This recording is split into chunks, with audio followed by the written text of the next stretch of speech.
Ok, on continue avec pour les polynômes du second degré. Bon, on était à l'étape d'extrémum. Donc la courbe hypostatique de f est une parabole qui admet un axe de symétrie parallèle à l'axe des ordonnées. Ça, c'est clair. On l'avait vu. Non, le point de la courbe qui correspond au maximum ou au minimum est appelé le sommet de la parabole. Soit f une fonction polynôme de degré 2, tel que f de x égale ax carré plus bx plus c. On nous dit que alors f admet un extrémum pour x égale moins b sur 2a. C'est toujours le cas. C'est toujours le cas.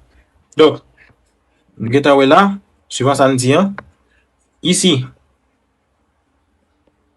c'est forcément moins b sur 2a. Ici aussi, ça qui 2a, c'est forcément moins b sur 2a. OK? Maintenant, il y a une autre catégorie de fonctions qu'on appelle les fonctions bicarrées. Les fonctions bicarrées, ce sont des fonctions de la forme ax4 plus bx carré plus c. Donc, qu'est-ce qu'on a remarqué là? Si nous posons y égale x carré, on va voir que f de y, eh bien, on revient rapidement à une équation du second degré. Donc, les fonctions bicarrées ont le même comportement que les fonctions du second degré. Même comportement. Sauf que, à la limite, en plus l'infini ou bien en moins l'infini, ils croient ou bien ils décroîtent plus vite. Parce que c'est x exposant 4. Mais ce sont des fonctions qui ont le même comportement que les fonctions à degré 2. Maintenant, pour les fonctions à degré 3, on a plusieurs exemples ici. On a 4x cube plus 1, on a x cube moins 2.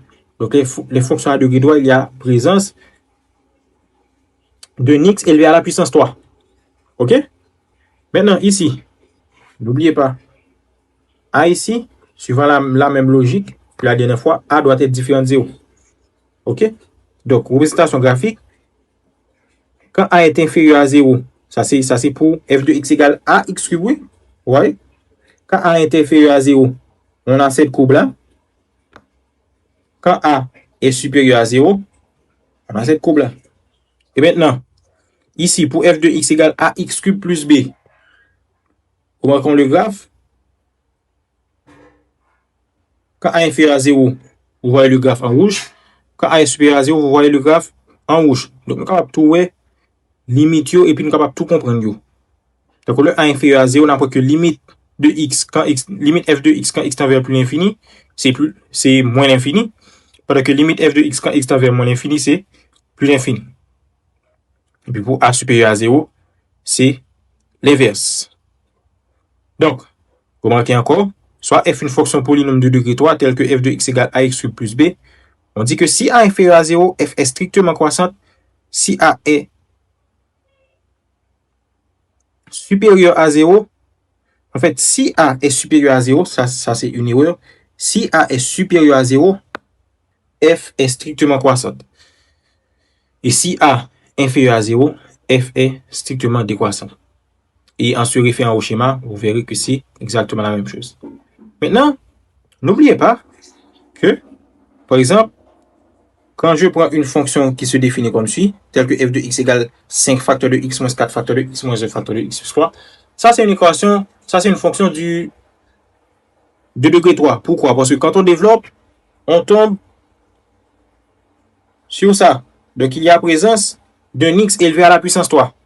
Eh bien, ces genres de fonctions-là, puisque ce sont des produits de facteurs, donc ces genres de fonctions ont 3 racines. C'est la raison pour laquelle les graphes liés à ces fonctions, voilà, les fonctions définies sur R pour f de x égale a fois x moins x1 fois x moins x2 fois x moins x3 sont des fonctions polynômes de degré 3.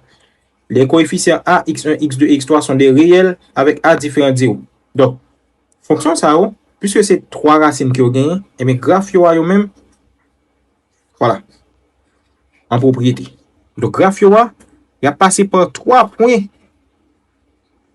Et 3 points ça, il a passé par 3, il a coupé l'axe des x là par 3 points. Et 3 points ça, c'est racine de polynôme. Donc, effectivement, quand on se réfère au graphe, remarquez ici, voici le graphe d'une fonction polynomiale de degré 3 à 3 racines. Donc, découper dans la première racine, découper dans la deuxième, et puis découper dans la troisième. OK? Et puis, on différence qui gagne avec fonction de degré 3. Si là, l'ité bon moins infini, et forcément, dans l'autre bord, la bombe plus infinie. C'est ce qui est incontournable avec les fonctions de degré 3.